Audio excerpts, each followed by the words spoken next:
Sherlock Holmes.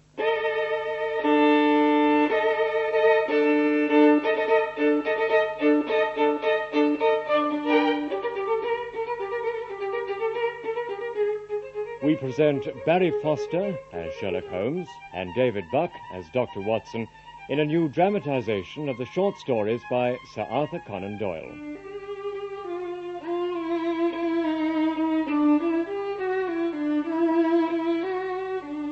The Abbey Grange, dramatised by Michael Bakewell, with Nicolette Mackenzie as Lady Brackenstall and Michael MacLean as Captain Croker.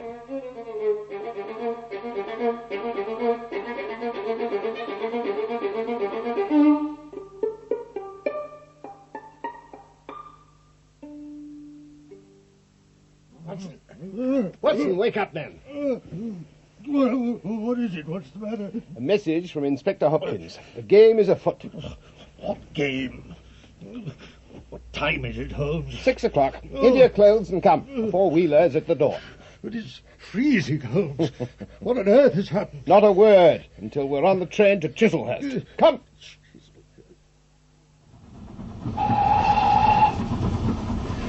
Well, now that we've thawed out a little, we can consider the facts of the matter. This is the note which came in from Hopkins. Abbey Grange, Marsh and Kent, 3:30 a.m. My dear Mr. Holmes, I should be very glad of your immediate assistance in what promises to be a most remarkable case. It is something quite in your line. Except for releasing the lady, I will see that everything is kept exactly as I have found it, but I beg you not to delay an instant, as it is difficult to leave Sir Eustace. Yours faithfully, Stanley Hopkins. Well, what does it all signify? It appears to be a case of murder. You think this Sir Eustace is dead? I should say so. Hopkins's writing shows considerable agitation, and he is not an emotional man. Yes, I gather there has been some violence, and that the body is left for our inspection.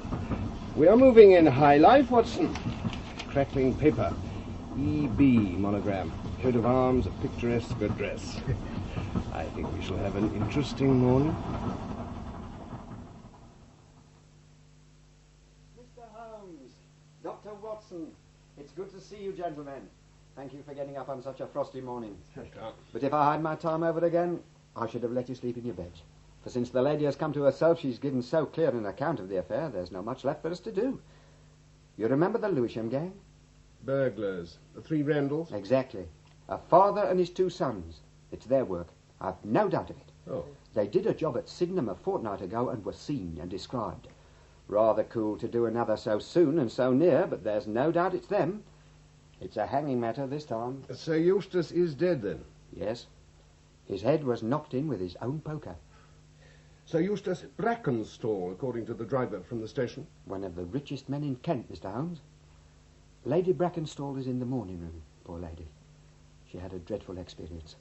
She looked half dead when I arrived here. I think you'd better see her first and hear her account of the facts. This way, Mr. Holmes.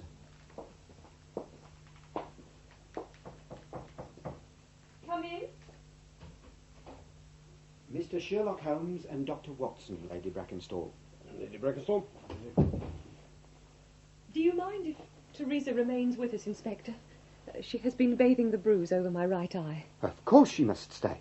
Do you want another cushion, madam? Are you comfortable? Quite comfortable, thank you.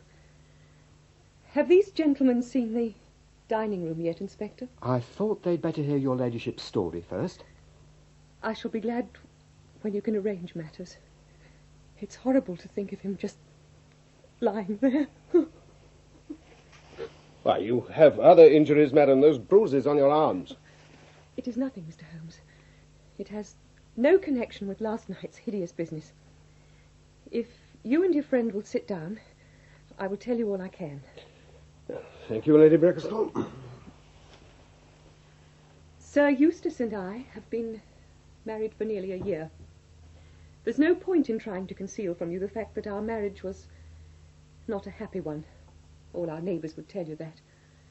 The fault may have been partly mine. I was brought up in South Australia. I found the proprieties of English life suffocating. I couldn't bear the formality. I felt hemmed in. But the real reason for the failure of our marriage lay in one simple fact, which was notorious to everyone. Sir Eustace was a confirmed drunkard. I see. Do you? Can you imagine what it is like for a sensitive, high-spirited woman to be tied to a man like that day and night? To be with him for an hour was unendurable. To be bound to him in marriage for life was sacrilege. It is a crime to say that a marriage like that cannot be broken. Calm yourself, my lady. There. But I have to tell you about last night. Mm-hmm. Sir Eustace retired about 10:30. Sometime after 11, I walked round to see that everything was all right before I went upstairs. Oh. It was my custom to do this. Sir Eustace was not always to be trusted. I can believe that. The dining room window is hung with thick curtains. As I approached it, I felt the wind blow in my face, and I realized it was open. I flung the curtain aside and found myself face to face with a broad-shouldered, elderly man who was just stepping into the room. There were two others behind him. He caught me by the wrist and then by the throat. I tried to scream, but he struck me a blow with his fist over my eye and felled me to the ground. The brutes, the savages. When I came to myself, I found that they had tied me to the oak chair at the head of the dining room table. They'd used the bell rope, which they'd torn down. I had been gagged with a handkerchief round my mouth. At this moment, Sir Eustace came into the room. He must have heard something because he was carrying his favourite blackthorn cudgel. He rushed at one of the burglars, but another, it was the elderly man, picked the poker up out of the grate and struck him a terrible blow. He fell without a groan and never moved again. I must have fainted again, for the next thing I remember was seeing the three men by the sideboard. They had collected all the silver, and they had opened a bottle of wine which stood there. Each of them had a glass in his hand. They might have been a father and his two sons. You see, Mr. Holmes? The Randalls. I swear it's their work. It took me nearly an hour to bite through the handkerchief, and then my screams brought Teresa to my assistance. That is really all I can tell you, gentlemen, and I trust it will not be necessary for me to go over so painful a story again. Any questions, Mr. Holmes? You've questioned her long enough, you gentlemen. It was just as she says. I ran down to find him on the floor with his blood and brains all over the room. It was enough to drive a woman out of her wits, tied there and a very dress spotted with him.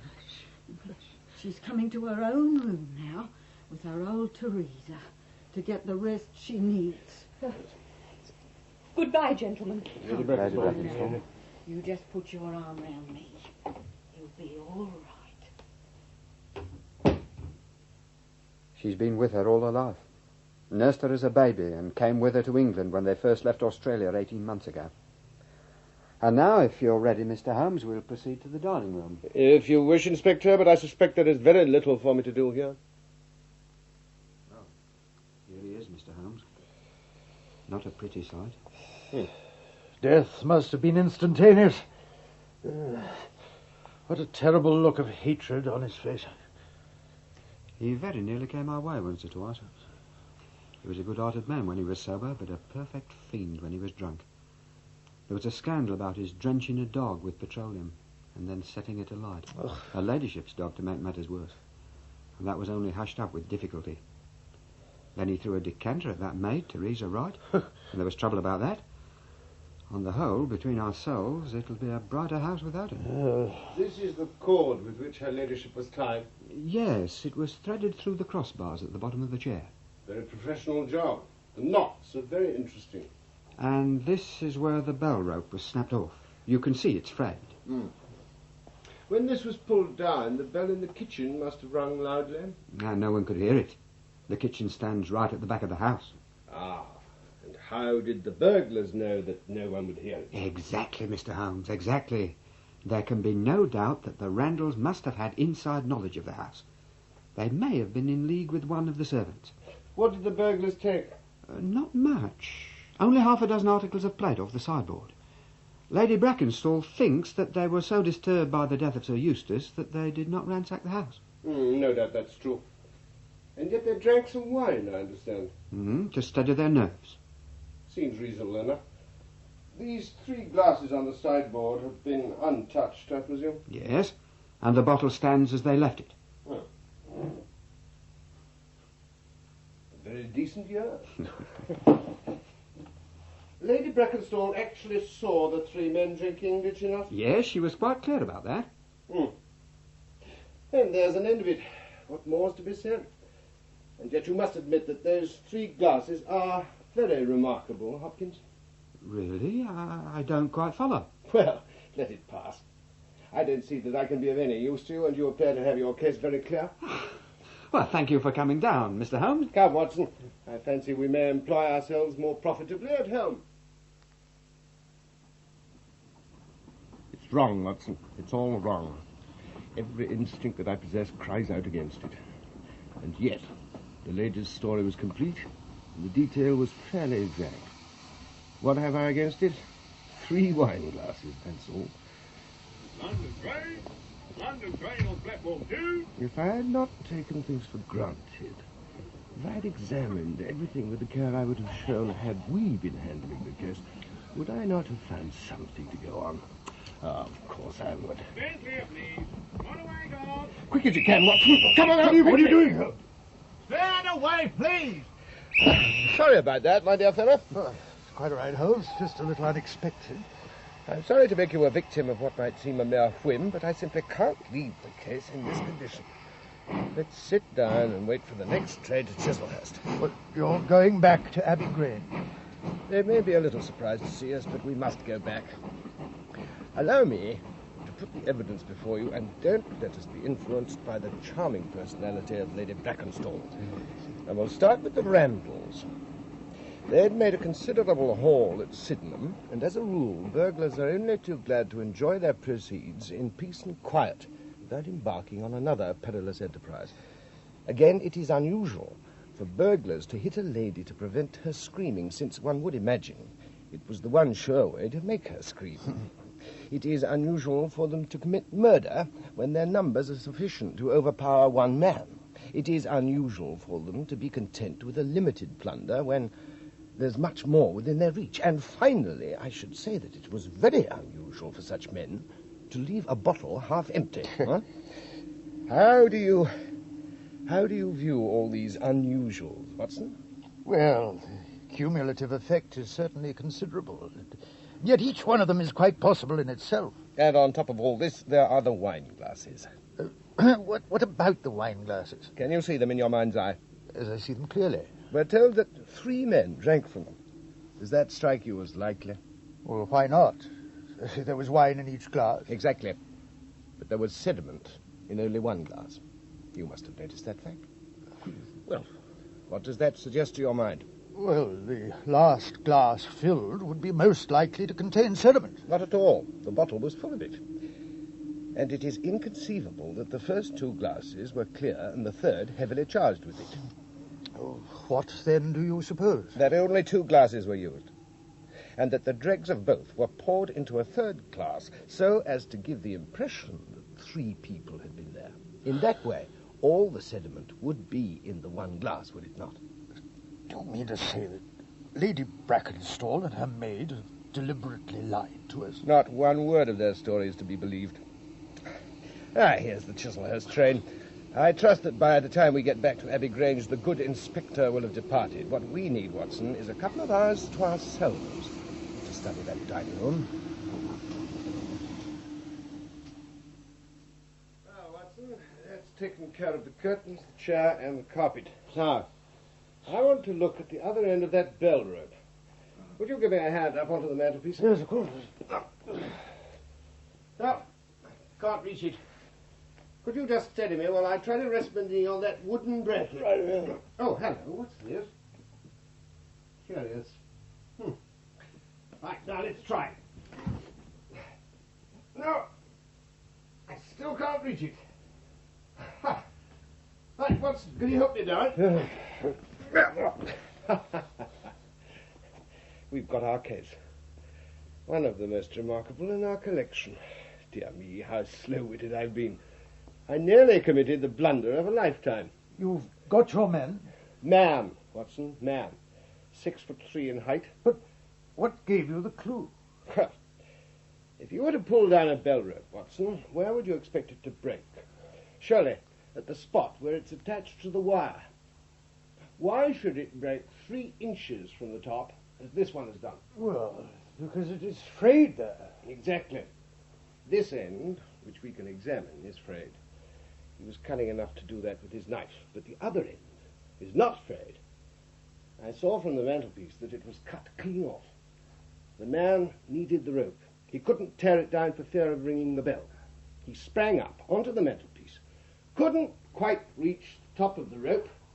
He put his knee on that bracket. You can see the impression of his knee in the dust. And cut the rope. I could not reach the place by at least 3 inches, from which I infer that he is 3 inches taller than me. Extraordinary, Holmes. How simple you make it all seem. Now then, look at the mark upon the seat of this oak chair. What is it? Well, it's blood. Undoubtedly. This alone puts the lady's story out of court. It means that she could only have been placed in that chair after the death of her husband. Now then, let us have a few words with the old nurse, Teresa Wright. Yes, sir, it's true that he threw a decanter at me. I heard him call my mistress a name. And I told him he wouldn't dare to speak so if her brother had been there.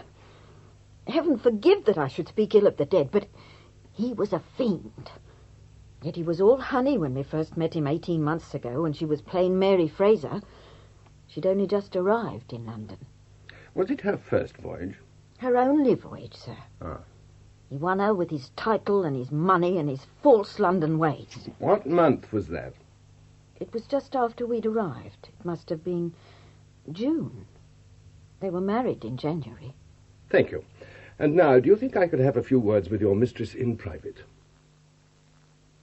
I hope, Mr. Holmes, that you have not come to cross-examine me again. My whole desire is to make things easy for you, Lady Brackenstall, since I am convinced you are a much-tried woman. Now, if you will treat me as a friend and trust me, you will find that I will justify your trust. What do you want me to do? To tell me the truth. Mr. Holmes? No, Lady Brackenstall, it is no use. You may have heard of any little reputation which I possess. I will stake it on the fact that your story is an absolute fabrication. Have you nothing to tell me? I have told you everything. Think once more, Lady Brackenstall. Would it not be better to be frank? I have told you all I know, Mr. Holmes.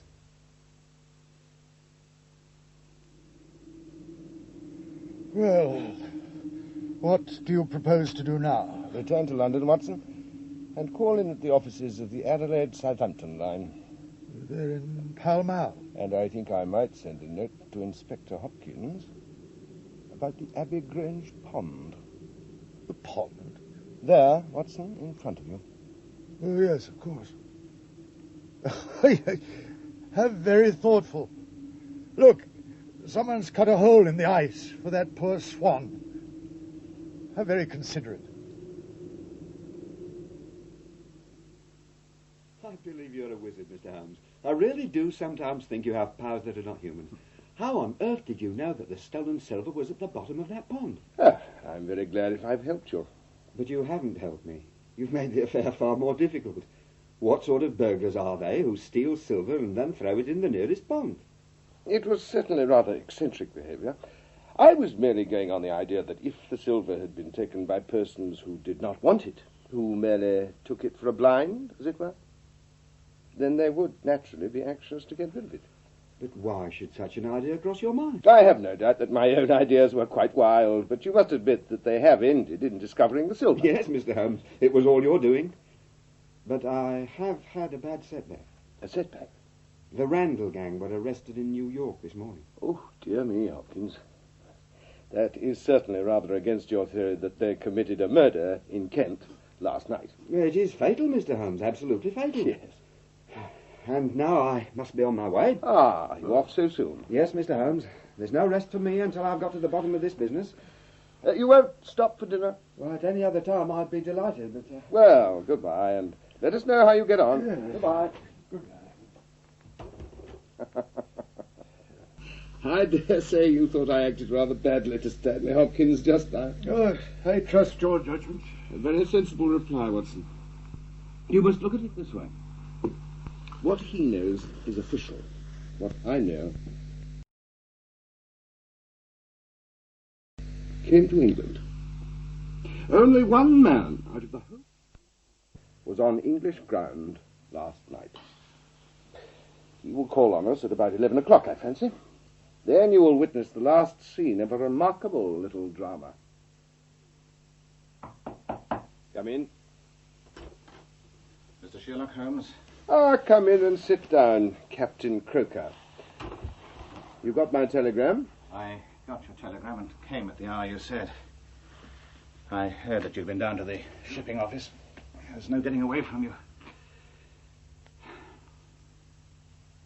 What are you going to do with me? Arrest me? Well, speak out, man. You can't just sit there and play with me like a cat with a mouse. Give him a cigar, Watson.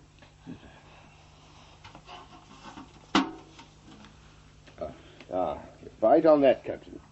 And don't let your nerves run away with you. I should not sit here smoking with you if I thought you were a common criminal. What do you want me to do? Give me a true account of what happened at the Abbey Grange last night.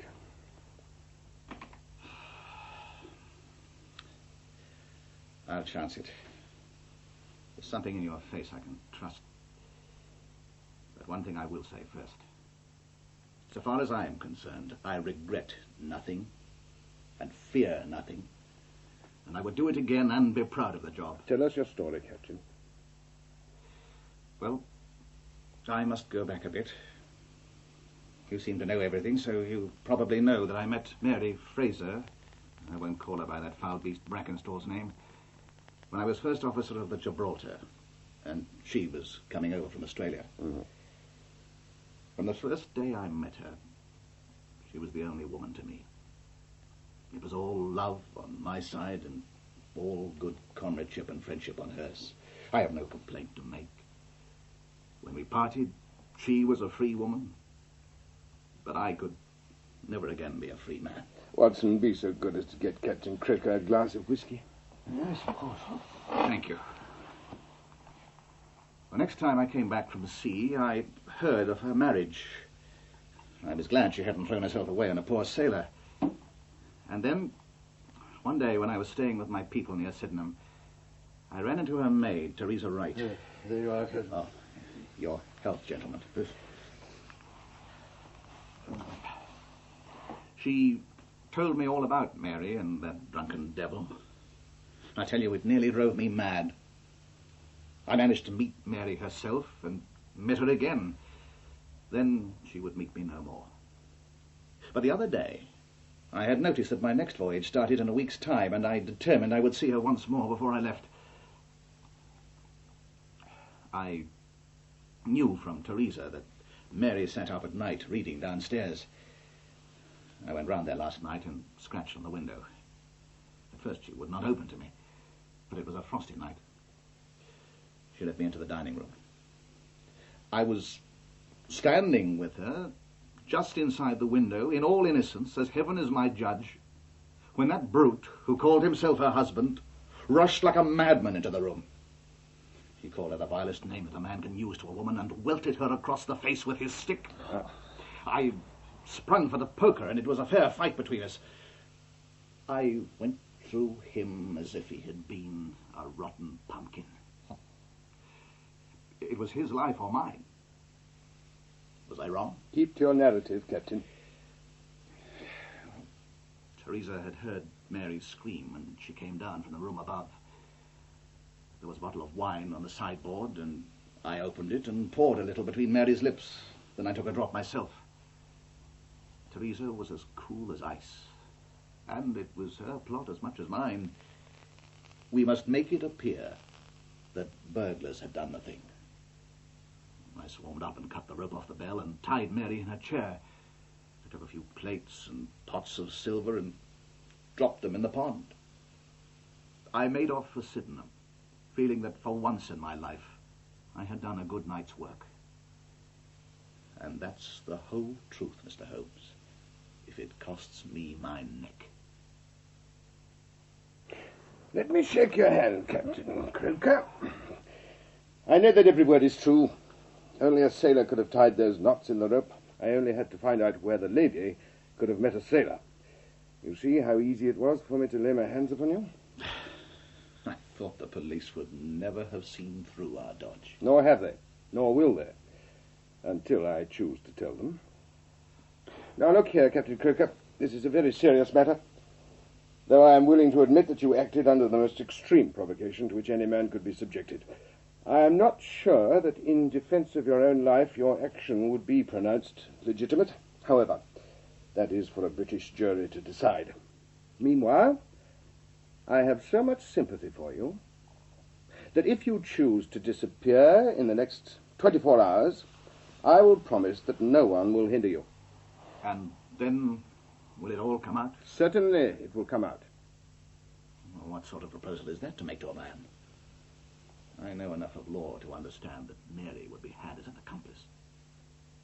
Do you think I would leave her alone to face the music while I slink away? No, sir. Let them do their worst. I was only testing you, and you ring true every time. Well, it is a great responsibility I take on myself, but Hopkins has had his chance. See here, Captain. We'll do this in due form of law.